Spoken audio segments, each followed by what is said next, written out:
Bismillahirrahmanirrahim. Assalamualaikum warahmatullahi wabarakatuh. Alhamdulillah, syukur nikmat pada pagi hari ini kita dapat berkumpul di majelis, di tempat yang penuh berkah. Salawat salam kita sampaikan kepada baginda kita Nabi besar Muhammad sallallahu alaihi wasallam. Baik jamaah sekalian, hari ini temanya menarik terkait dengan wanita yang bahagia dan selalu istiqomah, gitu ya. Pilihan temanya gimana caranya menjadi wanita yang bahagia. Emang pertanyaan saya, yang di sini nggak lagi bahagia? Bahagia. Cuma kadang-kadang sedih mah ada ya. Namanya manusia, namanya kita punya rasa. Kan nggak selalu di atas, nggak selalu bahagia, tapi kadang-kadang ada juga kalanya bersedih. Tapi insya Allah yang hadir di sini insya Allah semuanya bahagia. Sebab apa? Sebab ada di taman-taman surga. Karena yang menjadikan sebab kita bahagia yaitu kita ada di majelis ilmu. Ya, mendapatkan ilmu, mendapatkan nasihat, berkumpul dengan orang yang soleh, terisi jiwa kita. Nah, itu akan mendatangkan kebahagiaan buat kita. Karena janji dari baginda Rasulullah SAW, nazalat alaihimus sakinah. Orang yang duduk di majelis ilmu mendapatkan 4 kemuliaan. Majtama'a qaumun fi baitin min buyutillah yatsluna kitaballah wa yatadarasunahu bainahum. Tidaklah sekelompok orang berkumpul di majelis ilmu kecuali mereka akan mendapatkan 4 kemuliaan. Apa itu yang 4 kemuliaan? 1, nazalat alaihimus sakinah. Mereka mendapatkan ketenangan. Mereka mendapatkan kenyamanan. Orang yang duduk di majelis ilmu pasti hatinya nyaman. Betul? Saking nyamannya kadang-kadang gampang meremnya. Di rumah mau tidur susah. Di rumah mau merem gak susah. Cuma kenapa di majelis ilmu kok ya gampang banget meremnya gitu ya. Ya Allah, apalagi tadi lagi tahsin, lagi baca Quran, lagi qiraatil Quran. Ya Allah, mata ngantuk sepetnya.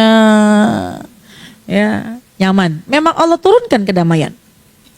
Yang kedua, wa haffathumul malaikah. Kita berdampingan dengan para malaikat. Malaikat ada yang tiap hari kerjaannya cari majelis-majelis ilmu. Ketika sudah menemukan majelis ilmu, para malaikat berkumpul bersama dengan orang yang duduk di majelis ilmu. Mengepakkan sayapnya, kemudian duduk bersama dengan orang yang duduk di majelis ilmu, seraya mendengarkan dan mencatat kebaikan-kebaikan yang dilakukan. Dan bahkan setiap doa kita, hajat kita akan disampaikan kepada Allah, besar kemungkinannya doa kita diijabah oleh Allah Subhanahu wa taala. Ya, nazalat alaihimus sakinah wa haffathumul malaikah. Yang ketiga, wa ghasyiyatuhumur rahmah. Orang yang duduk di majelis ilmu mendapatkan rahmatnya Allah, mendapatkan cintanya Allah, mendapatkan sayangnya Allah. Jadi nggak usah khawatir. Orang yang duduk di majelis ilmu sudah dapat jaminan dia akan mendapatkan rahmatullah, mendapatkan kasih sayang dari Allah Subhanahu wa taala. Ya. Betapa banyak pahala keutamaan dari orang-orang duduk di majelis ilmu. Duduk di majelis ilmu lebih afdol daripada salat sunnah 1000 rakaat. Duduk di majelis ilmu, langkah pertamanya, langkah kanannya menghapus dosa, yang kiri mengangkat derajat. Bahkan man kharaja fi talabil ilmi fahuwa fi sabilillah hatta yarji'a. Orang yang berangkat keluar rumah tujuan menuntut ilmu, maka dicatat sebagai orang yang berada jihad, berada di jalannya Allah hatta yarji'a, sampai dikembali. Jadi kalau ada orang yang meninggal dunia ketika pergi ataupun pulang dari majelis ilmu, maka dia akan dicatat sebagai orang yang mati syahid. Ya.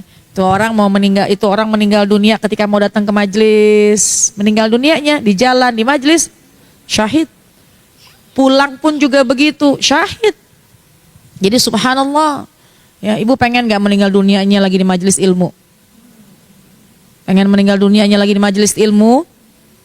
Kok diem? Takut kayaknya nih ya. Yang ketiga, yang keempat, wa dzakarahumullah. Para malaikat, Allah sebut-sebut nama kita di hadapan para malaikat, sehingga Allah perintahkan kepada malaikat untuk mencatat, mengingat semua kita yang hadir agar kelak kita dijadikan calon penghuni syurga. Kalian subhanallah ya, mudah-mudahan kita mendapatkan banyak kemuliaan, keutamaan duduk di majelis ilmu, di antaranya mendapatkan ketenangan dalam hati kita. Amin ya rabbal alamin. Jadi bahagia perempuan itu harus diraih. Ya. Saya sering katakan bahwa bahagia itu adalah pilihan. Mendapatkan kebahagiaan adalah pilihan. Jadi kalau ada orang yang enggak bahagia, dia memilih tidak bahagia. Karena pada hakikatnya bahagia itu adalah pilihan. Nanti kita akan sampaikan, kita akan bahas terkait dengan bagaimana caranya supaya bisa bahagia. Udah tahu kok Ustazah bahagia itu penting, tapi saya belum bisa bahagia gitu. Caranya bagaimana? Nanti saya akan bahas. Tapi sekali lagi bahagia adalah pilihan.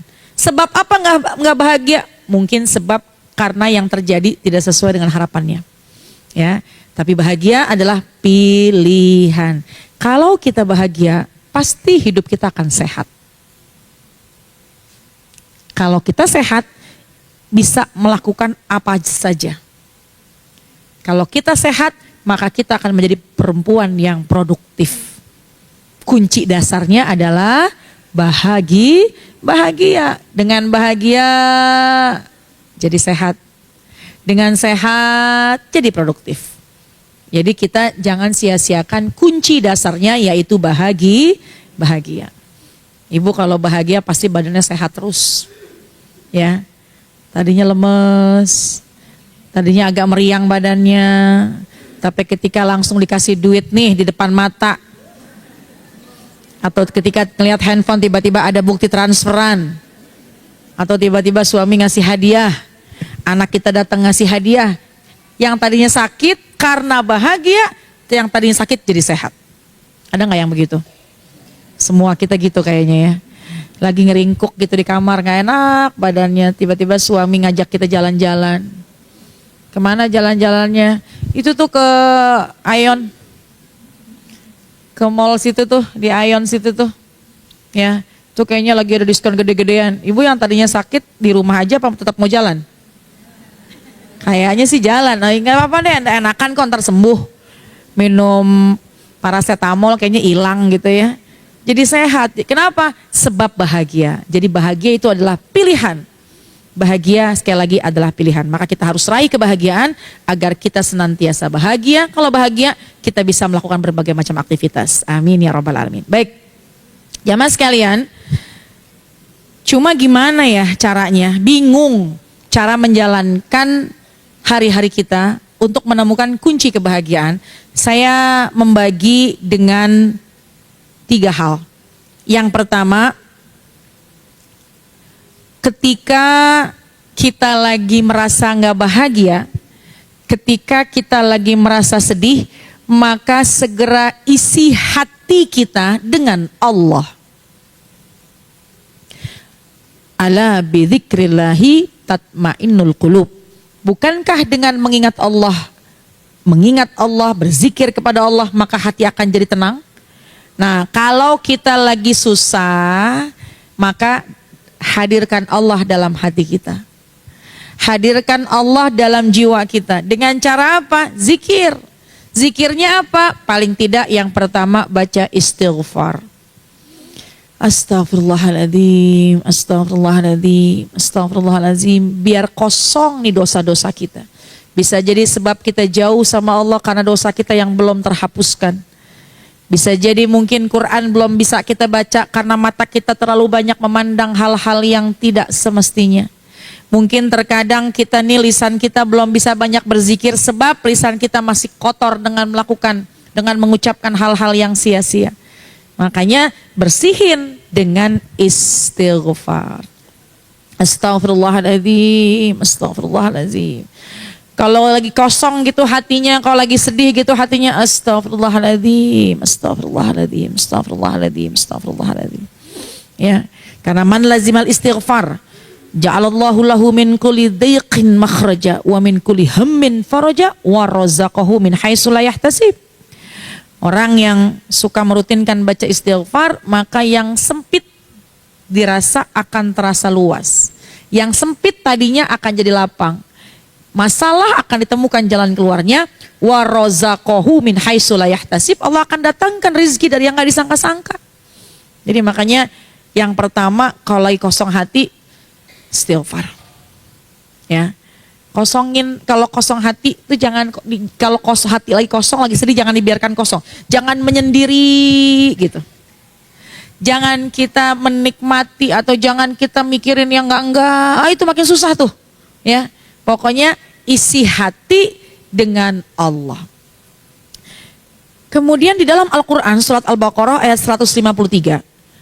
Allah juga kasih obat buat kita. Bahwasannya ya ayyuhalladzina amanu sta'inu, ya ayyuhalladzina amanu sta'inu bis-sabri was-shalah. Wahai orang-orang yang beriman, ista'inu bis-sabri was-shalah. Bahwa carilah pertolongan, carilah obat ketika kita lagi sedih dengan cara apa? Sabar. Sabar kalau diucap gampang ya. Kalau dijalaninnya rada-rada berat. Gimana tuh supaya kita bisa menjalankan kesabaran? Kalau cuma ngomong sabar gampang, tapi menjalankannya berat, susah. Coba caranya adalah ista'inu bis-sabri was-shalat. Caranya coba deh ambil air wudhu, kemudian kita sholat. Karena dengan sholat itu akan kembali hati kita kepada Allah.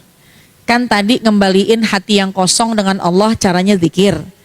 Isi hati yang kosong dengan ingat kepada Allah caranya dengan sholat. Karena memang jemaah sekalian, sholat itu adalah cara kita kembali kepada Allah. Baginda Rasul ketika ingin memerintahkan Bilal ibn Rabah untuk mengumandangkan azan, baginda Rasul tidak mengatakan ya Bilal, wahai Bilal, kumandangkan azan. Enggak. Nabi ketika memerintahkan kepada Bilal untuk mengumandangkan azan ketika sudah masuk waktu sholat, Nabi enggak merintahkan ya Bilal kumandangkan azan. Enggak. Bukan azan yang disampaikan. Apa kata baginda Rasul? Ya Bilal arihna. Arihna. Istirahatkan kami bis sholat dengan sholat. Ya Bilal arihna bis sholat. Wahai Bilal, istirahatkan kami. Istirahatkan kami dengan sholat. Artinya apa? Kalau sholat akan istirahat hati. Dari lelah, dari marah, dari emosi, dari kesel, dari sedih, dari urusan dunia. Arihna, istirahatkan kami. Tinggalin dunia, kembali kepada Allah dengan sholat. Ya, jadi makanya di antara cara kita untuk membuktikan kita bisa nggak sabar kalau lagi punya masalah, yaitu sholat. Sholatnya apa Ustazah? Sholat fardu dipersilakan, sholat sunnah tentunya juga. Sholat sunnah, ini tadi sholat maghrib udah dilaksanakan atau sholat zuhur udah dilaksanakan. Cuma kok hati masih gelisah, maka ambil air wudhu. Sholat 2 rakaat, sholat sunnah mutlak aja. Mau sholat sunnah hajat boleh, mau sholat sunnah mutlak boleh. Karena sholat itu ada yang memang perlu waktu, ada yang nggak perlu waktu. Kalau sholat yang nggak perlu waktu, sholat sunnah mutlak. Mau sholat hajat silahkan, mau sholat tasbih silahkan, ya mau sholat mutlak biasa aja dipersilahkan. Tapi ada sholat sunnah yang perlu waktu. Apa? Sholat duha, sholat tahajud, perlu waktu. Sholat tahajud kapan waktunya? Malam. Sholat duha waktunya pagi. Jadi kalau ada waktu-waktu nih gelisahnya lagi habis asar. Gelisahnya habis asar, kan kalau habis asar memang nggak ada waktu untuk kita sholat. Ya. Lu bagaimana? Bagaimana caranya sholat? Sholat qadha. Karena sholat qadha itu termasuk yang mutaqaddim. Apa mutaqaddim? Ada sebab dulu, sebabnya mutaqaddim, sebab dulu baru sholat. Karena seperti jenazah. Sholat jenazah itu adalah sebab yang mutaqaddim, sholat yang jenazahnya ada baru sholat. Tahiyatul masjid, masuk masjid dulu baru sholat. Ada nggak orang yang mau berangkat ke masjid tapi sholatnya dari rumah? Enggak, mesti masuk masjid dulu, baru sholat. Sholat sunnah wudhu, wudhu dulu, baru sholat. Sholat jenazah, ada jenazah dulu, baru sholat. Ada nggak orang yang ketika dia mau pergi keluar kota, ini kebetulan ada teman dekatnya nih lagi sakaratul maut, tiket udah dibeli, dia harus berangkat, cuma dia nggak pengen ketinggalan sholat jenazah bestinya ini. Bisa nggak dia mengerjakan, saya sholat jenazah dulu deh, ini kayaknya udah roman-romannya nih kayaknya nggak lama lagi nih, soalnya saya mau berangkat terbang nih. Bisa nggak? Nggak bisa sebelum ada jenazahnya, sebelum menjadi mayit.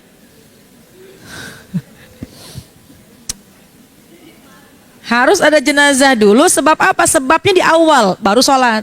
Sama kalau lagi sholat habis asar, ya Allah gimana? Boleh sholat qadha. Ya. Jadi sholat, itulah cara kita kembali kepada Allah. Isi kekosongan hati dengan Allah. Pertama dengan memperbanyak baca istighfar, kemudian isi kekosongan hati dengan sholat. Ya. Biasanya orang kalau punya masalah, sholatnya enak. Kalau lagi punya masalah, sholat itu indah. Betul apa enggak? Kalau lagi hatinya happy, sholatnya biasa aja. Ya, biasanya kalau habis Fatihah yang dibaca kuliah sama kulhu. Tapi kalau misalnya lagi punya masalah, bacanya Yasin. Yasin, Allahu Akbar. Ya, sholat, isi. Kadang-kadang lagi gelisah, mau cerita, ya Bu kalau mau cerita sama orang mah Bu nggak bakal ada solusinya. Belum tentu ada solusinya, meskipun bisa melepaskan separuh kegundahan hati. Cuma pilih-pilih, kalau mau cerita tuh pilih-pilih. Jangan kita cerita kepada orang yang mohon maaf akhirnya bisa menimbulkan masalah baru. Yang paling enak udah ceritanya sama Allah. Allah yang memberi solusi, Allah yang memberikan jalan keluar. Tadi kita mendapatkan ilmu sebelumnya dari Ustadz bahwa doa. Minta sama Allah, jangan berhenti berdoa, senjata kita doa. Habis sholat, angkat tangan berdoa kepada Allah. Arihna, kita akan kembali kepada Allah. Akan terisi hati kita, akan terisi kekosongan, kegundahan, kesedihan hati kita, sebab kita dekat dengan Allah. Kalau lagi punya masalah kan sholatnya indah. Allahu Akbar. Kan gitu biasanya. Inna sholati wa nusuki wa mahyaya wa mamati. Iftitahnya pelan-pelan dibaca. Baca surat pendeknya, kemudian rukunya, ya tidalnya, di tengah-tengah gerakan ngusap air mata. Ketika terakhir, ya sujud yang terakhir tuh, di sujud yang terakhir tuh. Lepaskan semua kesedihan kita. Nangis boleh, asal jangan melafadzkan kalimat-kalimat yang bukan semestinya. Kalimat-kalimat lafadz yang bukan bahasa Arab. Lafadznya doa aja. Ya, ketika lagi sujud terakhir, bayangin masalah kita. Apa yang kita minta? Allahumma rzuqna makhraja, Allahumma rzuqna makhraja, Allahumma rzuqna makhraja. Kita kan nggak mungkin mengadukan kepada Allah dengan berbahasa Arab. Doa aja kadang-kadang lupa pakai bahasa Arab kalau lagi sedih. Tapi kita bisa bayangkan masalah kita sambil sujud terakhir dalam sholat. Allahumma rzuqna makhraja, Allahumma rzuqna makhraja, Allahumma rzuqna makhraja. Rabbana atina fid dunya hasanah wa fil akhirati hasanah wa qina adzabannar. Allahumma rzuqna makhraja, Allahumma rzuqna makhraja. Ya Allah, karuniakanlah kepadaku jalan keluar. Allahumma rzuqna, berikanlah rizki, berikanlah jalan keluar kepada masalah-masalahku, berikanlah jalan keluar dari setiap dari setiap permasalahan persoalanku. Ya Allah, berikanlah solusi dari setiap masalahku, ya Allah. Ya, Allahumma rzuqna makhraja, sambil kita bayangin dalam pikiran kita masalah-masalah kita. Ketika sudah selesai, baca tasyahud akhir, Assalamualaikum warahmatullahi, Assalamualaikum warahmatullahi. Angkat tangan kepada Allah, netesin air mata, lepasin semua kesedihan kita. Ngadu kita kepada Allah, layaknya memang Allah ada di hadapan kita. Ya kalau lagi habis sholat, kita bayangkan memang Allah di hadapan kita. Sampaikan dengan bahasa yang kita mudah mengerti. Cerita, curhat dengan apa yang memang kita bisa ucapkan. Ya Rob, saya sedang diuji dari anak. Anak saya yang saya pengen, anak sudah saya besarkan. Akan tetapi anak saya kok makin jauh dengan saya. Anak sudah dewasa, sudah pandai, sudah pintar, sudah bisa mencari rezeki. Tapi anak semakin jauh kepada saya. Saya biayai, saya hidupi dengan agar dia memiliki rezeki, memiliki kemampuan. Tapi ketika dia punya kemampuan pekerjaan, ya Allah, kenapa dia jarang datang menjenguk saya? Bukakan pintu hatinya agar dia memiliki kerinduan kepada saya sebagai ibunya, sehingga dia datang mengunjungi saya di rumah misalnya. Mungkin kalau misalnya kita juga diuji dari faktor ekonomi, ya Rob, banyak keinginan saya yang belum bisa terpenuhi sebab saya punya keterbatasan. Saya memang tidak pandai dalam mencari rezeki, saya memang tidak pandai mencari uang. Ya Rob, saya banyak keinginan saya, bukan hanya keinginan saya, tapi keinginan anak dan keluarga saya. Tapi saya belum bisa penuhi, ya Rob, datangkan rezeki yang halal, datangkan rezeki yang barokah. Entah bagaimana caranya, Engkaulah yang maha mengatur segala-galanya. Kita minta lagi kepada Allah, ya Rob, saya difitnah, saya direndahkan, saya tidak dianggap. Sampaikan itu kita kepada Allah. Ya Rob, mungkin kita yang sedang sakit, ya Rob, kami ridho dengan semua ketentuan-ketentuan-Mu, ya Rob, tapi berikanlah kekuatan kepada kami, berikanlah jalan keluar kepada kami.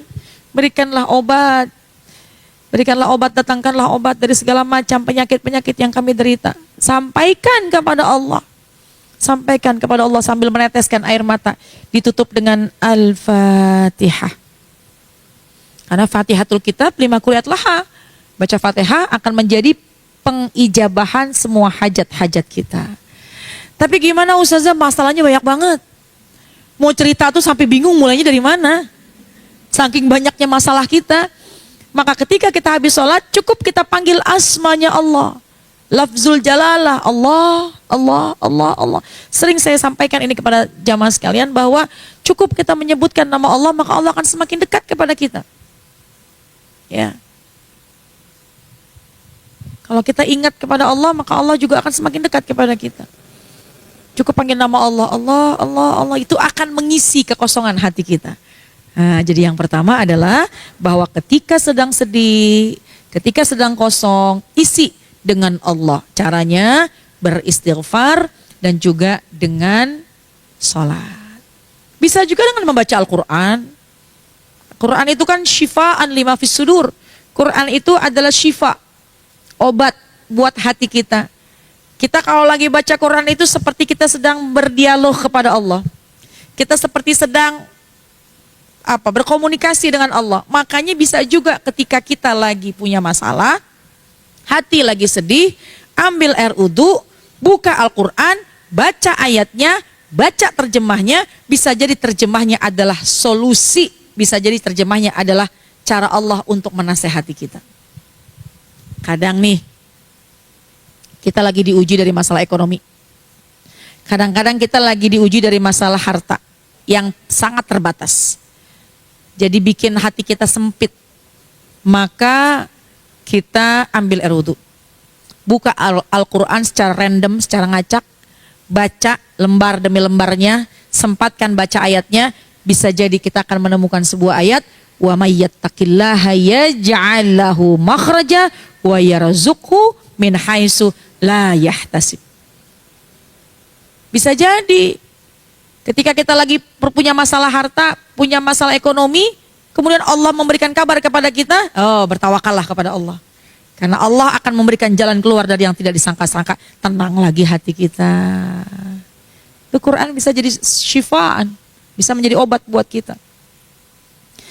Mungkin kita lagi punya masalah sama saudara.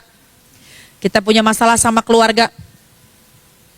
Ya, kok kayaknya kita nih diputusin silaturahimnya, dijauhin sama saudara kita misalnya, direndahin sama orang lain. Mesti bagaimana saya, Rob? Apakah saya balas? Apakah saya diam aja?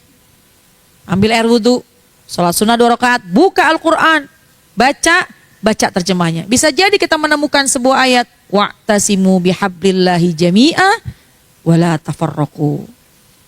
Kenapa saya bisa mengatakan begitu? Saya kadang-kadang begitu.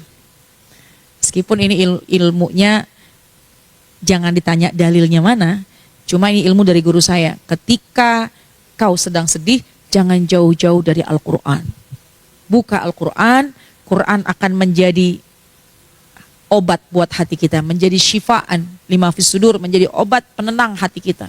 Ya, kan memang kata Allah, wa nazzalna 'alaikal kitaba tibyanan likulli syai'in wa hudan wa rahmah wa busyra lil muslimin. Akan jadi kabar gembira buat orang-orang yang berserah diri.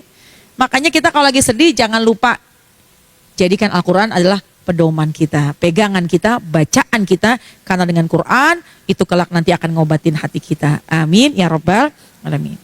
Yang kedua, kalau lagi sedih, ya udah itu sih ustazah udah dijalanin, udah istighfar, udah sholat, udah baca Quran, cuma masih gelisah. Ya, mungkin masih nggak nyaman pada tempo-tempo tertentu, maka cobalah yang kedua. Ya, cobalah yang kedua. Apa itu? Positive thinking, husnuzon.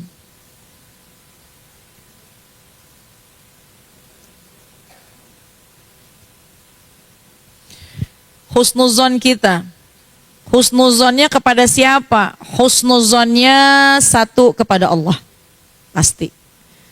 Ini yang terbaik menurut Allah. Kita nggak tahu. Wa asa an takrahu syai'an wa huwa khairul lakum. Asa an tuhibbu syai'an wa huwa syarrul lakum. Bisa jadi yang kita nggak suka ini baik menurut Allah. Kata Allah, aku uji engkau. Aku berikan sakit engkau. Aku bikin engkau gelisah hati. Aku bikin engkau nggak nyaman. Sabarkah engkau dengan ujian yang aku berikan? Kalau kau sabar, maka Allah akan perintahkan malaikat. Ya malaikat, wahai malaikat, ibnu li abdi baitan fil jannah. Bangunin rumah dia di surga. Malaikat, bangunkan rumah dia di surga. Wasammuhu baital hamdi, rumah orang-orang yang tetap mengingat kepada aku ketika dia diuji. Kan ada orang bu yang lagi diuji, ada yang lari dari Allah. Ada orang yang mengatakan bahwa Allah nggak adil, Allah nggak sayang. Naudzubillah wa iyadzubillah, ada yang begitu. Tapi orang yang beruntung adalah ketika diuji kita tidak lari dari Allah, bahkan kita berhusnuzon, positive thinking kita kepada Allah. Ya Rabb, inilah yang kau inginkan, aku ridho. Tapi berikanlah kekuatan kepadaku. Gitu. Jadi husnuzon. Karena orang ketika diuji, orang mukmin mukminah yang diuji pasti satu, ujiannya akan menghapus dosa-dosanya. Yang kedua, akan mengangkat derajatnya. Jadi kita nih yang lagi diuji, awalnya kita coba baik sangka sama Allah. Sambil introspeksi, adakah dosa yang saya perbuat? Sekecil apapun, bahkan hanya tertusuk duri, pasti Allah akan menghapuskan dosa-dosa kita. Contohnya gini, tertusuk duri, mungkin kayak lagi pakai kerudung kemudian ketusuk pentul. Kan gitu ya. Kadang-kadang kita lagi pakai kerudung tiba-tiba cetus aja. Duh ya Allah ketusuk. Sakitnya begitu tuh, cuma sakit begitu. Tapi sesuai dengan janjinya Allah, meskipun hanya tertusuk duri, maka sebab tertusuk duri Allah akan hapuskan dosa-dosa kita. Sambil tertusuk, ya Allah tadi ngomong apa saya ya? Allah tegur dengan tertusuknya duri. Ya Allah, saya bersikap apa tadi yang membuat Allah murka? Saya melakukan, berpikir apa sehingga Allah tegur saya dengan tertusuk duri? Alhamdulillah deh, Allah tegur saya, Allah berikan ujian buat saya, tertusuk jarum. Sehingga itu pasti akan ada hikmahnya. Jamaah sekalian, saya mau cerita sedikit terkait dengan ada yang pernah ngadu sama saya. Ketika itu saya datang ke kerabat saya yang sedang sakit. Ini pernah saya ceritakan ke majelis-majelis, tapi saya khilaf apakah di sini belum atau sudah gitu ya. Saya datang ke kerabat saya, yang saya datengin itu orang tuanya sedang sakit. Ibunya sedang sakit, lama sakitnya. Keluar masuk rumah sakit gitu. Kemudian ketika saya datengin,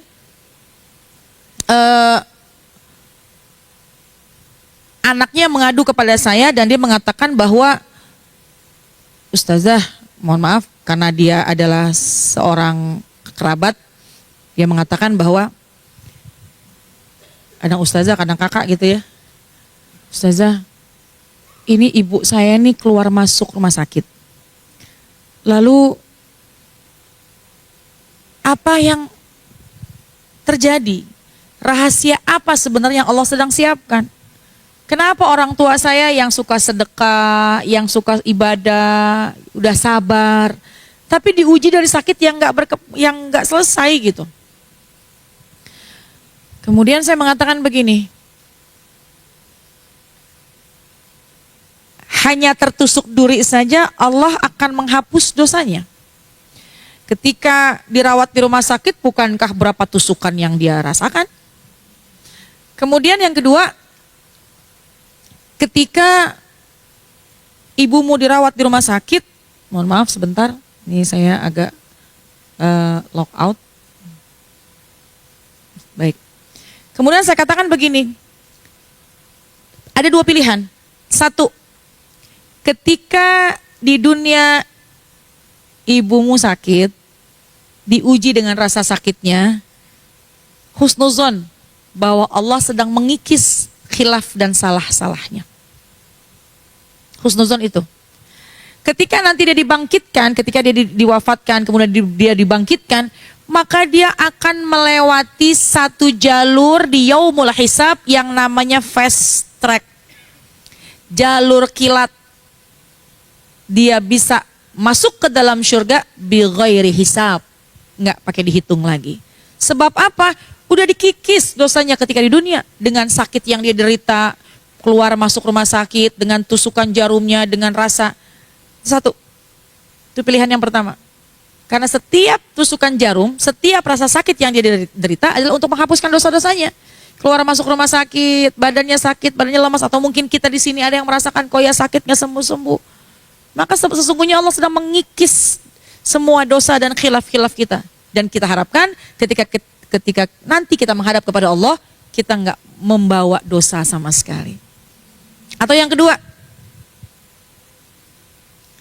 sehat, beraktivitas, banyak yang dilihat, banyak melangkah, banyak yang dikerjakan. Tapi nanti ketika dibangkitkan, masuk ke dalam barisan yang harus diminta pertanggungjawabannya. Apa yang kau lihat, apa yang kau lakukan, apa yang kau kerjakan. Sehat di dunia, nggak ada sakit, nggak ada ujian, hidupnya enak-enak aja gitu. Itu yang disebut istidraj, naudzubillah. Hidupnya enak-enak aja, nggak diuji. Bahkan dia jauh sama Allah, naudzubillah. Cuma dia akan mempertanggungjawabkan setiap hal-hal apa yang dia lakukan. Maka kira-kira kalau saya beri pilihan ini kepada jamaah semua yang hadir di sini, tentu kita pengen hidup sehat. Tentu kita pengen hidup bahagia, nggak ada ujian, nggak ada kesedihan. Tapi ketika di balik ujian yang sedang kita hadapi, kesedihan yang kita hadapi, ternyata Allah sedang mengikis, menghapus semua dosa-dosa kita. Kira-kira ridho nggak dengan apa yang Allah berikan kepada kita? Insya Allah. Karena semua adalah janjinya Allah. Asa an takrahu syai'an wa huwa khairul lakum, wa asa an tuhibbu syai'an wa huwa syarrul lakum. Jadi makanya kalau kita punya orang tua yang lagi sakit, tetap kita doakan biar sehat. Tetap kita berikan yang terbaik. Pun kita mungkin yang sedang kurang sehat, ya Rob, berilah jalan keluar, datangkanlah obat untuk penyembuhnya agar saya bisa ibadah, agar saya bisa melakukan berbagai macam aktivitas, kan gitu. Tapi husnuzon, ketika ada kesedihan, ketika ada ujian, di balik itu semuanya Allah sedang menghapus semua dosa-dosa kita. Amin ya rabbal alamin. Itu husnuzon kita kepada Allah. Ya. Ada lagi obat buat husnuzon kita kepada Allah. Dalam Al-Qur'an surat Al-Baqarah, mohon maaf, surat An-Nazi'at ayat 40 dan 41. Itu cara kita berhusnuzon kepada Allah. Ya. Allah firmankan dalam Al-Qur'an, a'udzubillahi minasyaitonirrajim, wa amma man khafa maqama rabbih wa nahan nafsa 'anil hawa.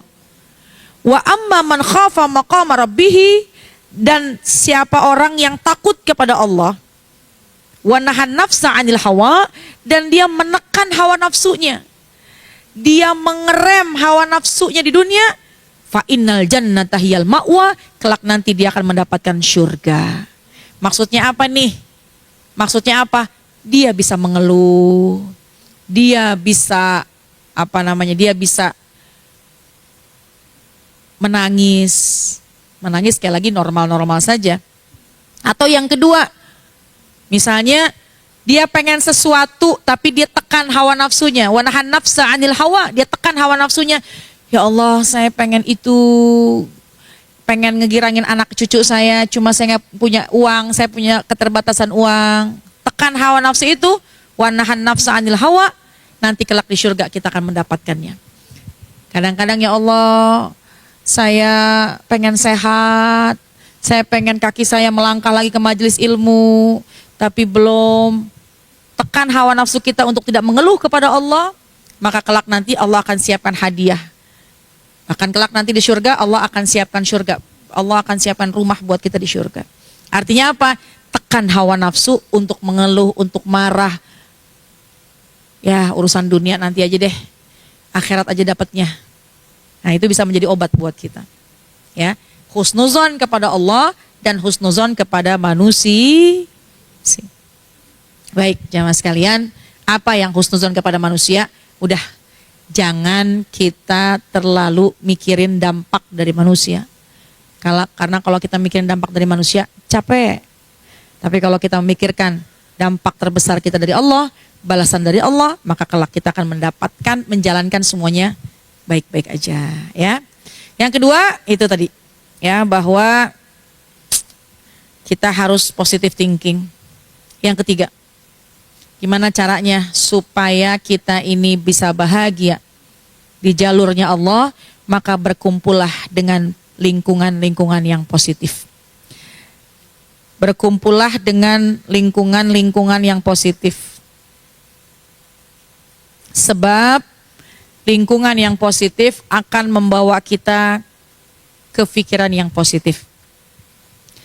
Al-mar'u ala dini khalilihi. Seseorang itu sesuai agama temannya. Al-mar'u ala dini khalilihi. Seseorang itu tergantung agama temannya. Jadi kita harus mencari lingkungan yang positif, kegiatan yang positif, kawan yang positif.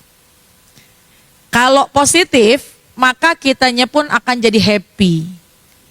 Maka kitanya pun akan jadi sehat. Positif yang masuk ke dalam pikiran kita. Apa contohnya? Nih, kajian-kajian itu adalah di antara kegiatan yang positif. Dengan kajian kita akan dibawa dengan kesabaran. Kajian akan membawa kita kepada rasa syukur. Kajian akan membawa kita ke sifat qanaah. Kajian akan membawa kita ke dalam ridhonya Allah. Kajian akan membawa kita kepada istiqomah. Ini diantaranya. Kajian-kajian begini ini mahal harganya. Makanya hanya orang-orang tertentu yang bisa datang. Ya, yang bisa ngikutin kajian tuh hanya orang-orang tertentu. Sebab apa? Sebab Allah ingin mengirimkan kebaikan di dalam hatinya. Jadi makanya kalau ibu udah semangat datang ke pengajian, alhamdulillah. Berarti ibu orang-orang pilihan. Insya Allah. Ya. Kegiatan yang positif, apalagi kumpul-kumpul sama teman boleh. Silakan. Tapi jangan kumpul-kumpulnya melalaikan kita kepada Allah. Perlu juga kita kumpul bersosialisasi. Kemudian kita misalnya arisan boleh nggak? Boleh, silakan niatkan untuk silaturahim. Tapi jangan berubah niatnya. Tadinya niatnya majelis arisan silaturahim, khawatirnya berubah jadi majelis arisan ada ghibahnya. A'udzubillah. Ya Allah. Kalau nggak ghibah nggak enak ustazah. Nah itu tuh harus kita tahan, harus kita rem. Karena dengan ghibah akan menjauhkan kita kepada Allah. Kumpul sama saudara, kumpul sama keluarga, positif. Tentu akan saling mencintai, saling menyayangi. Isi kegiatannya dengan hal-hal positif, saling berbagi, saling bercerita, saling mengingatkan. Bukan saling menjelekkan, bukan saling ghibah, menjatuhkan. Naudzubillah. Kumpul. Karena kalau kita kumpul dengan perkumpulan yang positif, maka itu akan membawa kita kepada kebahagiaan. Ya, Kemudian cari kawan juga yang positif. Kalau kawan kita positif, kita lagi sedih, udah nggak apa-apa, nanti juga ada solusinya. Ya Allah, saya diuji sama mertua, udah nggak apa-apa, bagaimanapun kan orang tuamu juga, udah ntar juga orang tuamu juga baik lagi, ntar juga mertua baik lagi. Misalnya kita ngadu tentang masalah ipar, ya Allah saya udah baik banget sama ipar. Ipar tuh kan, ipar adalah, tuh kayaknya iklan ya, film. Saya sih nggak mau nonton sih. Cuma kadang-kadang ceritanya banyak begini gitu. Tapi memang dalam Islam ada hadisnya, ya. Ipar itu adalah maut, hadisnya ada. Nah, lagi cerita sama teman. Saya punya ipar ya Allah, suka megelin hati. Udah saya baikin masih begitu aja. Udah saya berikan perhatian masih ngerendahin saya aja. Kalau positif lingkungannya, temannya positif, maka dia akan berikan masukan yang positif. Ya udahlah, sabarin aja, udah nggak apa-apa. Udah jaga jarak aja dulu, nggak apa-apa. Nanti juga balik lagi. Udah biar gimana pun kan dia saudara suamimu. Udah nggak apa-apa, biarin aja. Jangan dibales. Kalau kita bales samanya, itu positif tuh. Tapi kalau yang negatif, ketika kita lagi ngomongin masalah ibadah, ya Allah masih begitu. Mulai sekarang kalau bisa kamu blok semua WA-nya. Karena nggak benar tuh ipar yang begitu. Kamu udah kurang baik apa sama dia, kamu udah kurang hormat apa sama dia, tapi masih dia begitu. Udah sekarang besok lebaran jangan ke rumahnya. Kadang-kadang ada energi negatif yang masuk sehingga memancing. Bukan bikin adem nih hati, makin panas. Kompor jadinya, kompor meleduk. Ngomongin mertua, aduh mertua saya, Allah gimana ya ini begini ya, saya punya mertua sudah baik loh sama dia loh. Saya udah murah sama dia, tapi kenapa dia masih saya salah aja gitu. Kalau yang positif, ya udah nggak apa-apa biar gimana pun kan dia orang tua suamimu juga. Udah nggak apa-apa namanya orang tua, biarin aja maklumin, ntar juga baik sendiri. Itu positif, bikin hati adem. Tapi kalau yang negatif, makanya mulai sekarang jangan main ke rumahnya lagi. Naudzubillah. Itulah pentingnya kita mencari lingkungan-lingkungan yang positif, yang membawa kedekatan kita kepada Allah, yang bawa ketenangan jiwa. Insya Allah, Allah akan kirimkan ketenangan jiwa kita zahiran wa batinan dengan istiqomah. Amin ya Rabbal. Karena kalau kita istiqomah, insya Allah kita akan mendapatkan banyak keberuntungan. Keberuntungannya, keberuntungan dunia, keberuntungan di negeri akhirat. Ya, jalankan semuanya dengan hal-hal positif, dengan hal-hal kebaikan. Ihdinas siratal mustaqim. Kita minta jalur yang lurus, jalur yang benar. Kemudian kita minta kepada Allah agar senantiasa Allah tetapkan iman Islam kita. Jangan jauhin hati kita, jangan palingkan hati kita dari kelalaian. Makanya doa yang sering kita baca habis salat apa, Bu? Allahumma a'inni ala dzikrika wa syukrika wa husni ibadatik. Allahumma a'inni ala zikrika, ya Allah izinkan kami senantiasa ingat kepadamu, lagi senang ingat, lagi susah ingat. Allahumma a'inni ala zikrika wa syukrika, dan kami senantiasa bersyukur kepadamu dengan apa yang kau berikan kepadaku. Wa ala ta'atik, dan izinkan kami ini senantiasa bisa melakukan ketaatan kepadamu. Jadi jamaah sekalian, subhanallah, kita niatkan mulai hari ini kita harus tancapkan niat kita untuk kita bisa menjadi wanita yang bahagia, wanita yang bahagia sesuai dengan syariat Islam. Insya Allah beruntunglah kita dunia dan akhirat, amin ya rabbal alamin. Caranya satu tadi, kalau kosong hati, kalau lagi gelisah, segera isi dengan cahayanya Allah. Ya, dengan cahayanya Allah. Mohon maaf nih Bu, ada orang yang tidak mengisi dengan cahaya Allah. Contohnya gini, dia lagi sedih, akhirnya handphone aja deh, hiburan saya nih. Lagi sedih, TikTok aja deh. Akhirnya itu yang akan membuat dia gurur. Itu yang akan membuat dia tertipu daya. Dia pikir obatnya di situ. Dia pikir kunci bahagianya di situ. Dia pikir hal itu bisa menyelamatkannya, padahal justru itu akan memalingkan dia dari Allah. lagi sedih nih, nyender handphone. Kecuali kalau bisa batasin 15 menit aja deh, setelah ini saya mau baca Quran. Cuma hati-hati, itu bisa jadi pintu masuknya setan. Ya, jadi cari sesuatu yang bikin hati damai. Cari sesuatu yang menjadi obat masalah kita, yaitu carinya pada tempat-tempat kebaikan. Carinya pada hal-hal positif yang bisa mendekatkan kita kepada Allah. Lagi gelisah, tadi sholat.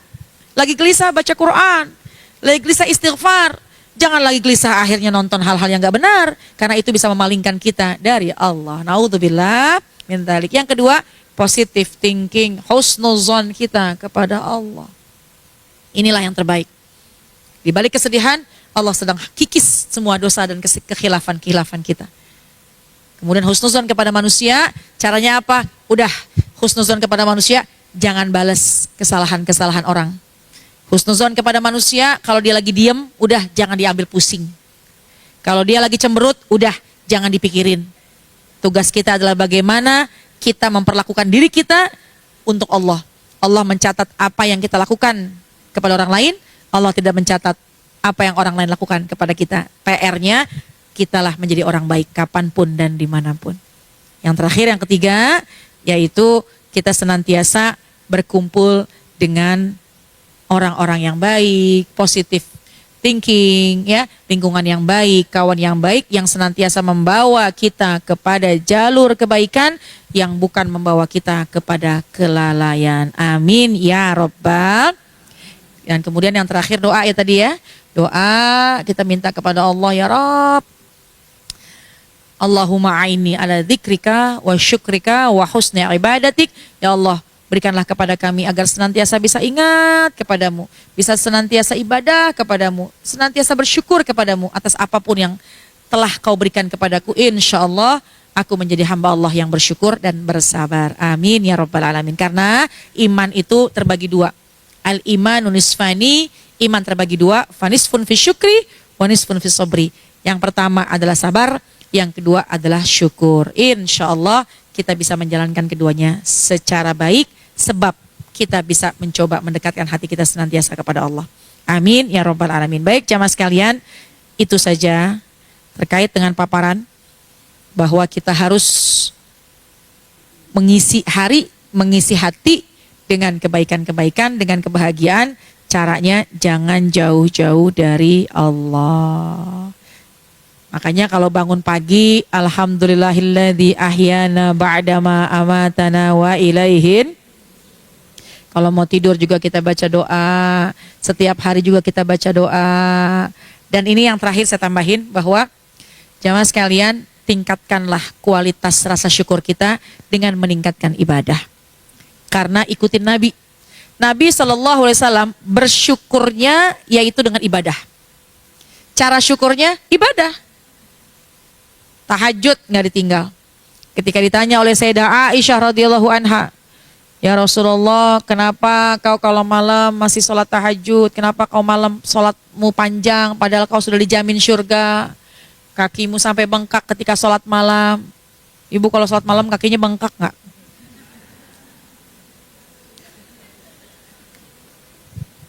Jawaban baginda Rasul apa? Ya Aisyah, apalah uhibu an akuna abdan syakura. Emang gak boleh? Kalau aku ini pengen jadi hamba Allah yang bersyukur. Aku pengen jadi orang yang bersyukur. Caranya bersyukur, hidupkan malam dengan sholat tahajud. Ya Allah, Ustazah tahajud berat banget. Iya. Tapi kalau kita tahu caranya, tahu triknya, maka gampang kita menjalankannya. Ya. Gimana tuh? Pokoknya patokannya gini Bu. Sholat yang dikerjakan setelah waktu Isya, kalau kita sudah tidur, sudah merem, sudah tidur sebentar, meskipun sesaat, ketika terbangun, itu tahajud. Ibu sholat Isya nih, ba'diyah langsung, mau ba'diyah entar juga boleh. Tidur dulu, kebangun jam 11, tahajud. Karena maknanya tahajud, wa minal laili fatahajjat bihi. Bahwa ketika kita sudah tidur, kemudian terbangun, itulah sholat tahajud. Yang namanya sholat tahajud, apa aja? Niatnya apa aja? Bukan sholat tahajud. Karena sholat sunat tahajud itu nggak ada. Tapi sholatnya sholat mutlak, sholat hajat. sholat witir, sholat tasbih, sholat apapun, sholat yang dikerjakan ketika kita sesudah bangun, maka itu sholat tahajud. Tapi kita nggak bisa tidur, sepanjang malam kita nggak bisa tidur, jam 2 masih belum bisa tidur, maka kita sholat malam. Tapi sholat malam itu bukan namanya tahajud, tapi qiyamul lail. Sholat yang dikerjakan pada malam hari setelah isya, tapi belum pakai tidur, namanya qiyamul lail. Kayak besok sholat tarawih. Sholat tarawih dikerjakan habis isya, kan langsung tarawih. Kalau yang langsung. Tapi kalau ibu sholat isya di masjid, pulang tidur, baru tarawihnya ketika terbangun, maka tahajudnya yaitu sholat tarawih. Tapi kan kalau di rumah, kalau di masjid berjamaah, kalau di rumah ya cuma sendirian, meskipun nggak apa-apa, boleh juga. Artinya sebisa mungkin lah cara kita mendekatkan diri kita kepada Allah, jangan jauh-jauh dari tahajud. Karena orang yang tahajud, maka Allah akan berikan jalan keluar dari setiap masalah-masalahnya. Ya, jadi jamaah sekalian, seperti baginda Rasul, bersyukurnya baginda Rasul keren, yaitu dengan meningkatkan amal-amal ibadah. Sholat tahajud, kita bersyukur dengan harta, bersedekah, bersyukur dengan badan sehat, kita gunakan dengan ibadah. Bersyukur dengan banyaknya nikmat, ayo kita banyak berdoa, datang ke majelis taklim. Di antaranya adalah meningkatkan ibadah-ibadah yang akan mendekatkan kita kepada Allah Subhanahu wa taala. Amin ya rabbal alamin. Baik jamaah sekalian, alhamdulillah sedikit yang saya sampaikan, mudah-mudahan ada manfaatnya. Silahkan kalau ada yang mau lanjut untuk bertanya. Terima kasih Ustazah Nada, Masya Allah luar biasa. Tambah semangat ya Bunda. Kalau 2025 ini kita harus menjadi wanita yang bahagia dan juga istiqomah. Namun Ustazah, alhamdulillah nih Ustazah dapat surat cinta dari jamaah. Ada beberapa pertanyaan, kita akan coba satu dulu nih ya. Mengenai tadi udah dibahas sedikit, disinggung mengenai ipar adalah maut. Nauzubillah min zalik ya. Kalau ipar adalah barokah dalam arti bisa memberi rizki yang baik dan kebermanfaatan, nggak apa-apa ya, tapi jangan sampai maut. Nah ini pertanyaannya Bunda, jangan ketawa dulu, buat belajar ya. Dicatat, jadi siapa tahu ada teman kita yang mengalami hal ini, kita bisa memberikan nasihat yang terbaik ya. Bagaimana hukumnya bila ipar laki-laki, ini bukan perempuan loh ya, beda main di film. Ini ipar laki-laki satu rumah dengan kita, di mana ipar tersebut sudah berkeluarga tapi nggak bertanggung jawab kepada keluarganya, sehingga ipar ini anak bungsu mertua, tapi kalau biasanya dibelain malah menjadi beban orang tua tersebut karena tidak bekerja. Nah gimana Ustazah? Ini maksudnya menanggapinya ya, sebagai kita iya betul, betul, silakan Ustazah. Baik, terima kasih. Wah, judulnya aja ipar adalah maut, ya. Memang iya, ipar tuh memang maksudnya ipar adalah maut begini. Banyak orang yang menganggap ipar itu adalah mahram, padahal ipar bukan mahram. Jadi ketika kita dalam satu rumah, ya ketika di rumah hati-hati, tetap aurat harus dijaga. Tinggal bersama itu aurat harus terjaga. Kalau acara keluarga, ya besok nih Lebaran nih ya, maka tetap ipar tuh bukan mahram. Jadi kalau salaman tetap harus kita batasi, gitu ya. Nah, pastilah di balik ilmu yang disampaikan oleh baginda Rasul, maka itu penuh dengan kebaikan. Ipar laki-laki serumah, ipar itu udah keluarga, tapi nggak bertanggung jawab. Artinya mungkin nggak mau kerja, nggak mau memberi nafkah, gitu ya. Ipar ini adalah anak bungsu dari mertua. Oh, ya, gini. Jadi punya ipar laki-laki satu rumah. Cuma nggak bertanggung jawab sebab apa nih? Sebab apakah dia nggak mau bertanggung jawab kepada orang tuanya? Gitu. Ini yang tanya, mohon maaf, boleh angkat tangan? Baik. Jadi ipar adalah anak bungsu mertua, berarti kan ini iparnya, saudaranya dari suami gitu ya. Nah, Adiknya ya, adiknya karena ini bungsu kan. Nah, berarti si ipar ini yang laki-laki ini tidak bertanggung jawab, mungkin tidak merawat orang tua gitu. Tapi tetap dibela dan malah jadi beban orang tuanya gitu ya, karena anak bungsu. Oh iya iya. Jadi sudah menikah tapi meninggalkan kewajibannya punya anak dua, meninggalkan kewajibannya sebagai seorang suami. Baik. Baik. Ini pertanyaan bukan saja sebagai seorang ipar, tapi mungkin kita yang mengalami atau bahkan kita yang menghadapi masalah ada seorang laki-laki yang gak mau bertanggung jawab kepada keluarganya gitu ya. Baik. Pertama, kalau kita melihat sebuah kemungkaran, apalagi ada dalam lingkungan keluarga kita, maka ku anfusakum wa ahlikum nara, maka jagalah dirimu dan jaga keluargamu dari api neraka. Caranya bagaimana? Beri nasihat. Ya. Man ra'a minkum munkaran, kalau kita melihat kemungkaran maka rubah dengan sekemampuan kita. Sampaikan kepada keluarga kita tadi, kamu kan seorang suami, kamu punya istri, kelak nanti kamu akan dipertanggungjawabkan di hadapan Allah. Itu tuh anak tuh yang terbengkalai, istri kamu yang tidak mendapatkan rezeki, yang tidak mendapatkan nafkah, maka dia akan menuntut kamu nanti di hari akhirat. Itu bisa kita sampaikan dengan bahasa yang baik. Sudah juga. Maka bagaimana dengan lisan? Maka kita bisa mencoba melibatkan orang lain yang mungkin bisa didengar olehnya. Ustazah kayaknya semua itu gak bakal didengerin sama dia.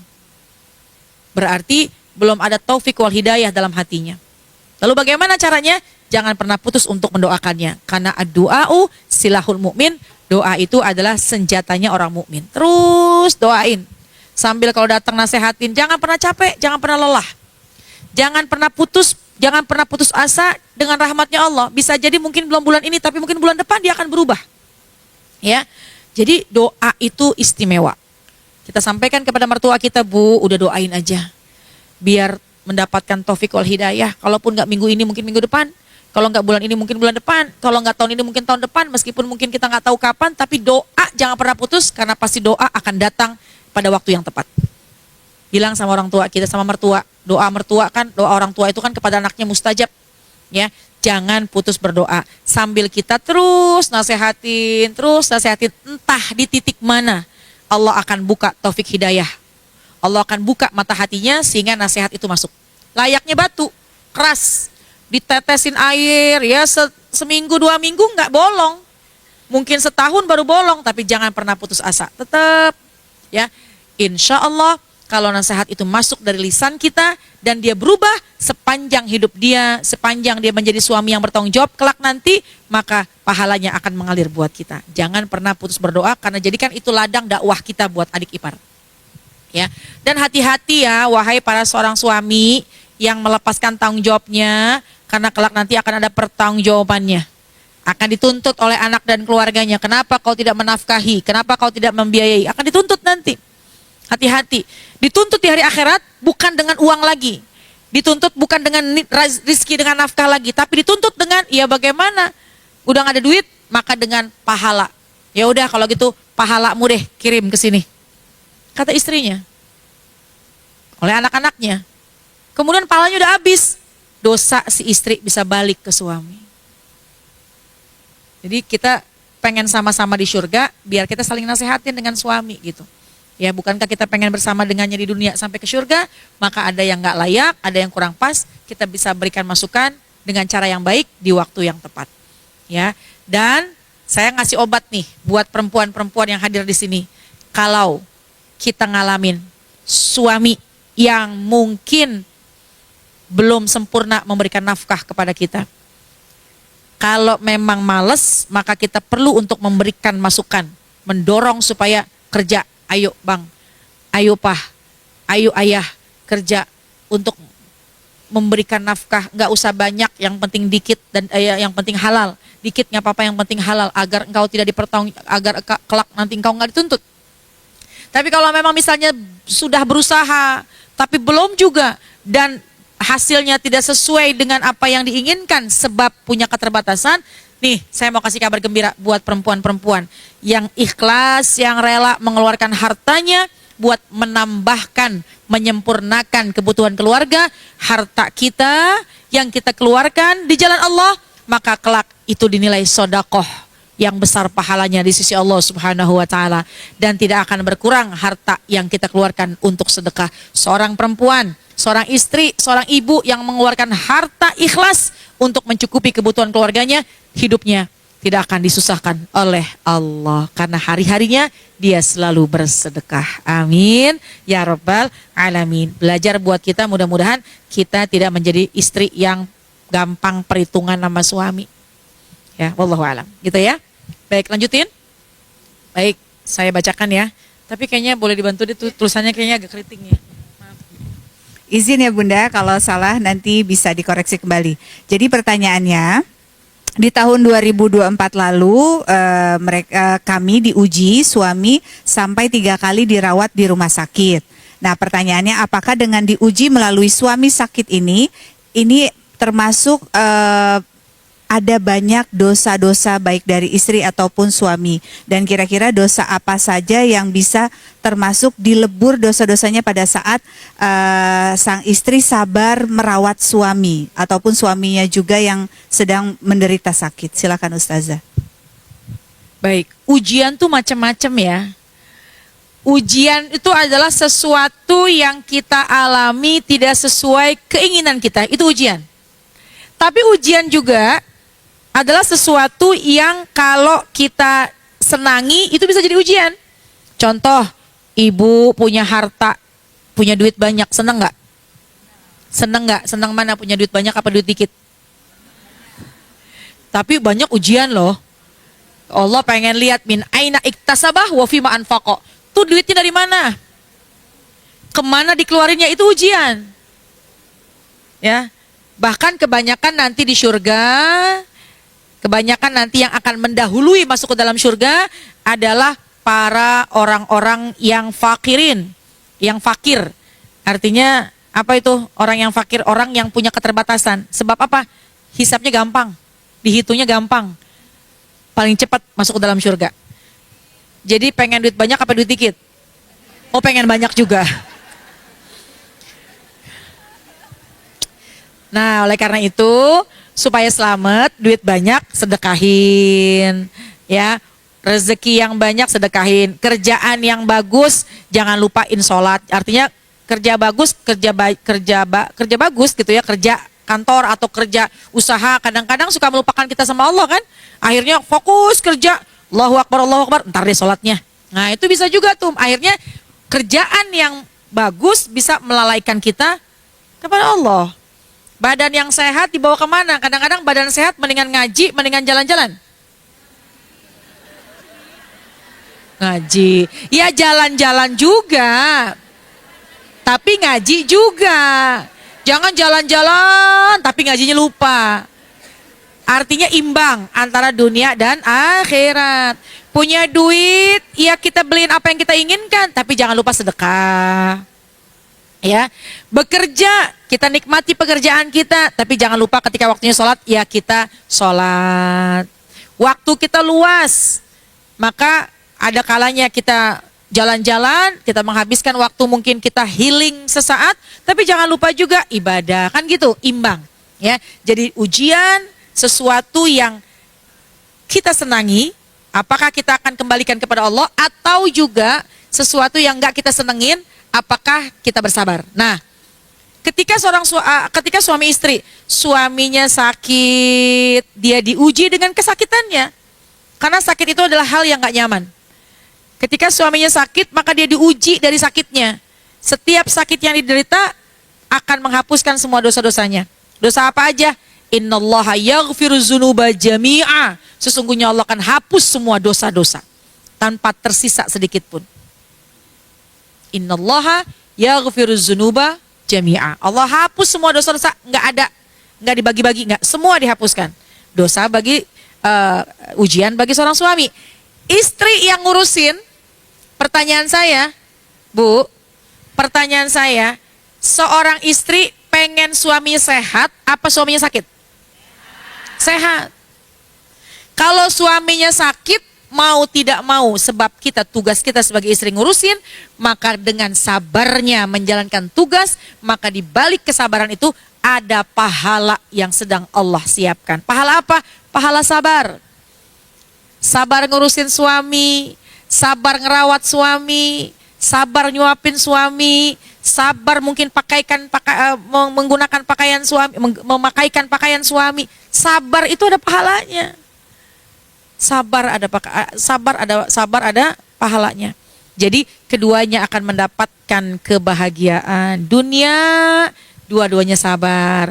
Nanti di hari akhirat akan bersama juga dengan rasa bahagia. Sebab apa? Keduanya dengan menghadapi ujian nggak lari dari Allah. Jadi semangat ya. Semua pasti akan ada kebaikannya ketika kita bersabar. Wallahu a'lam. Lagi tahajud. Saya coba baca ya. Ini nggak apa-apa, pegal nggak diri? Enggak, aman.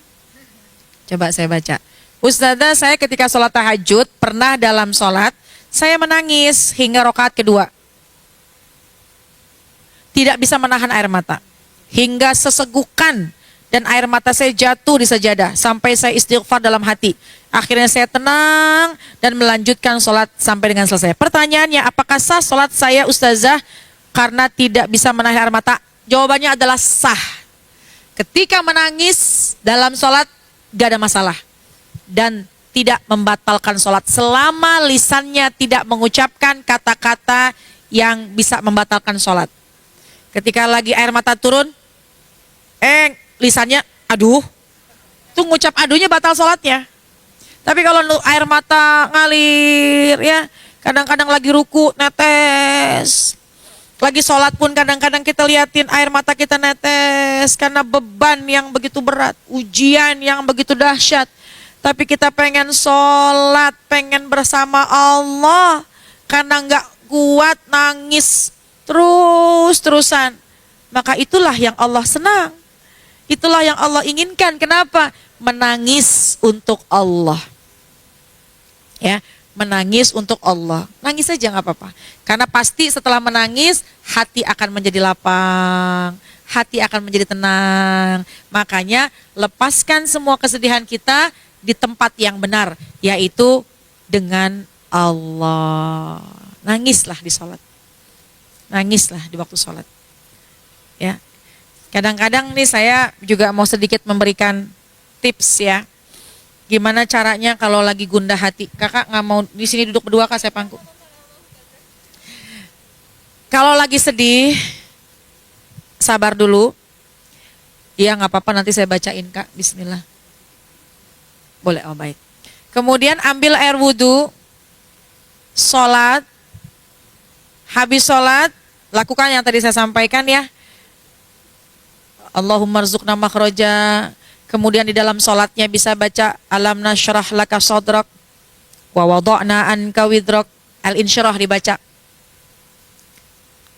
Kemudian ketika selesai sholat, nangis. Lepasin semuanya. Anggap Allah di hadapan kita. Ya memang Allah ada di hadapan kita.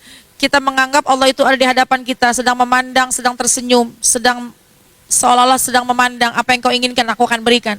Maka cerita dengan Allah, Allah di hadapan kita. Cerita dengan Allah. Lelah, ambil bantal, tidur.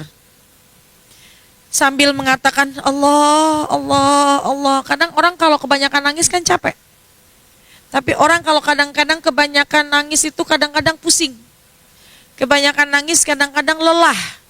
Maka bagaimana? Ambil air wudhu, ambil bantal, letakkan kepala kita di atas bantal. Pegang sajadah, pegang tasbih. Allah, Allah, Allah, Allah, Allah. Lagi gundah hati, lepasin semuanya. Lepasin kesedihan kita, menangislah. Ya.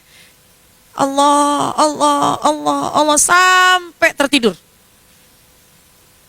Sampai tertidur. Ketika tertidur, Allah mengizinkan kita beristirahat sejenak. Ketika terbangun, biasanya hati semakin tenang. Karena sudah mengadu kepada Allah, sudah bercerita kepada Allah, sudah melepaskan tangisan di hadapan Allah, hati akan menjadi tenang. itu bisa kita jalankan. Ya, sambil mungkin meredupkan sedikit lampu, hanya berasa kita sama Allah, jadikan waktu itu kita bersama dengan Allah. Kalau lelah, boleh rebahan. Allah, Allah, Allah, Allah, Allah. Sambil mengucap, layaknya memang Allah di hadapan kita. Nanti lama-kelamaan kita tidur. Tidur itu adalah nikmat dari Allah, karunia dari Allah untuk mengistirahatkan sejenak otak kita. Ketika terbangun, biasanya lebih segar, lebih tenang, dan bisa melakukan aktivitas sebagaimana biasanya. Jangan tinggalkan Allah, beres kalau udah dekat sama Allah. Tapi kalau lagi sedih, buka TikTok aja deh, masalah gak bakal beres. Akhirnya pas dibuka, berita-berita yang menegangkan, makin pusing kepala kita.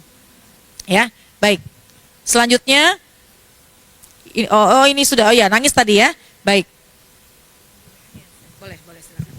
Ya, ini ada salah satu dari jamaah kita juga menanyakan mengenai jadi kendalanya si ibu ini punya anak yang memang durasinya itu penggunaan handphonenya lebih banyak Ustazah dalam kesehariannya, sehingga si anak ini suka ngelawan, dalam arti biasa ya, kecenderungan akan gadget itu membuat anak kurang fokus, dan biasanya kalau disuruh sudahi main handphone lebih marah anaknya daripada kita, betul ya Bunda?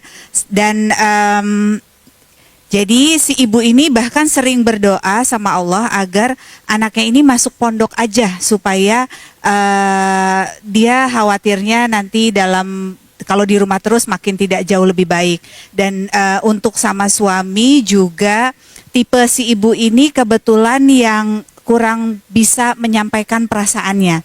Jadi terkadang daripada misal lagi ada pertengkaran atau beda pendapat dengan suami, cenderung dia menyimpannya, nggak nyampain apa yang dirasain atau di pikirannya, sehingga cenderung mendem seperti itu Ustazah. Sehingga bahkan kalau lagi bertengkar pun si ibu yang jauh lebih sering minta maaf daripada suaminya. Jadi dosakah kita sebagai istri kalau seperti itu? Bahkan kecenderungannya untuk lebih, bukan ingin anaknya nggak di rumah, tapi pengen anaknya lebih baik sehingga menjadi anak yang lebih bermanfaat untuk kehidupannya nanti. Seperti itu Ustazah. Baik, orang tua pasti ingin memberikan yang terbaik buat anaknya, ya. Tentunya tujuan tadi kan ketika anak ingin lebih baik. Boleh, sangat boleh, bahkan sangat dianjurkan kita menempatkan anak-anak kita di sekolah yang terbaik, dengan lingkungan yang baik, agar tidak terkontaminasi dengan hal-hal yang buruk. Karena saya mengakui Bu, masalah handphone ini luar biasa. Jangankan anaknya, emaknya juga. Jangankan emaknya, bapaknya juga. Ya serumah lah berarti ya. Artinya apa? Kalau tidak pandai menahan, maka kita bisa tertipu daya dengan handphone. Semua ada di dalam genggaman. Ya, zaman dulu kalau kita lagi di rumah, gak ada hiburan, paling baca koran, nonton TV, tidur. Kita bisa buka-buka pelajaran. Anak-anak sekarang mana mau buka pelajaran, mendingan main handphone. Dan handphone itu bisa melalaikan. Gak cukup setengah jam jadi 1 jam, gak cukup 1 jam bisa 2 jam. Padahal kalau kita membaca Quran, sudah berapa juz yang sudah kita selesaikan. Meskipun memang baca Quran itu bikin ngantuk, kalau nonton handphone mengasyikkan. Sebab apa? Setan. Itulah tipu dayanya setan. Akhirnya membuat orang itu lalai. Ya Allah, mudah-mudahan Allah selamatkan kita semua. Amin. Ya Rabbal Alamin. Jadi boleh orang tua menempatkan, menyekolahkan anak di pesantren. Saya termasuk ibu yang mempesantrenkan anak saya dua-duanya. Dengan tujuan bukan membuangnya, dengan tujuan bukan untuk menjauhkannya, tapi kita beri pengertian untuk berada pada lingkungan yang baik. Ya, tentu kita orang tua ingin anak kita ini sekolah dengan tidak ketergantungan handphone. Kalau di pondok pesantren itu biasanya nggak ada handphone. Karena kalau handphone ini bisa edik, bisa kecanduan. Sekali lagi bukan cuma anaknya aja, orang tuanya kadang-kadang juga sama handphone asyik banget. Dulu suami istri kalau lagi makan ngobrol. Dulu suami istri kalau lagi ada di rumah ngobrol. Sekarang kalau lagi di rumah kadang-kadang masing-masing Itu ujian. Handphone itu seolah-olah mendekatkan yang jauh, menjauhkan yang dekat. Ya, naudzubillah min dzalik. Oleh karena itu, kita bisa mengevaluasi. Kalau anak kita ini sangat edik, maka sesaat ini bisa kita batasin. Menarik, tegas, bukan berarti keras. Tegas untuk tidak memberikan handphone, meskipun dia tantrum, meskipun dia marah, meskipun hatinya nggak nyaman, hatinya gelisah, maka itulah obat buat dia. Karena obat nggak ada yang manis, semuanya pahit kecuali madu. Ya, bahwa ketika kita menarik handphonenya, membatasinya, itu adalah obat buat dia, menyelamatkan dia. Untuk tahap awal. Yang selanjutnya, silahkan pilih sekolah yang menurut kita terbaik, ya, baik dari lingkungan, dari jarak, dari pendidikan. Dan tapi sekali lagi, niatnya harus tulus. Jangan niatnya pengen menjauhkan anak. Niatnya bukan untuk kita pengen santai, tapi niatnya adalah semata-mata untuk menyelamatkan anak kita. Pilih pesantren, pilih pondok yang memang juga bisa terjaga. Ya, makanya bagaimana kalau kita milih pesantren itu, kita istikharah libatkan Allah. Kita lihat bagaimana pendidikannya, bagaimana lingkungannya. Khawatirnya, ada tempat yang salah. Sekali lagi bukan semua pesantren, tapi terkadang ada hal-hal yang, tapi kebanyakannya semua pondok pesantren akan mendahulukan kepentingan ilmu, kepentingan akhlak, dan kepentingan keamanan. Tapi kita sebagai orang tua, kita pastikan anak kita cocok di pesantren tersebut, itu maksudnya. Ya, jangan juga kita memaksakan. Yaudah deh, yang penting itu deh dekat, atau misalkan ini aja deh, asal dimasukin aja. Kita harus timbang-timbang juga kemauan anak, bukan kemauan anak, penyesuaiannya anak. Karena ada anak yang belum siap, bukan belum siap ya, ada anak tuh yang masih belum bisa keras. Maka ada kok pesantren yang tengah gitu. Karena nanti akan berpengaruh kepada psikisnya anak. Jadi kita ini jadilah orang tua, bukan orang tua yang zolim. Bukan hanya mementingkan keinginan kita, tapi artinya ketika ingin menyekolahkan anak di pesantren, pilih pesantren yang sesuai dengan anak kita. Itu maksudnya, ya. Dan kemudian ketika seorang ibu banyak diam, ketika seorang ibu tidak mampu mengeluarkan kalimat-kalimatnya, memberikan nasihat, maka tetaplah seorang ibu harus bisa berkomunikasi dengan seorang ayah. Ibu komunikasi dengan suami. Seorang istri komunikasi dengan suami untuk apa? Untuk menemukan titik temu permasalahan khususnya di dalam keluarga. Karena kuncinya adalah komunikasi. Kita bukan malaikat yang bisa mengetahui hatinya suami, maka kita katakan kepada suami, "Pak, ayah, cerita karena saya nggak tahu apa yang kau inginkan." Pun juga suami kan nggak tahu apa yang kita inginkan, maka bukalah forum komunikasi di waktu yang tepat dengan bahasa yang tepat, maka insya Allah semua akan baik-baik aja. Amin ya rabbal alamin.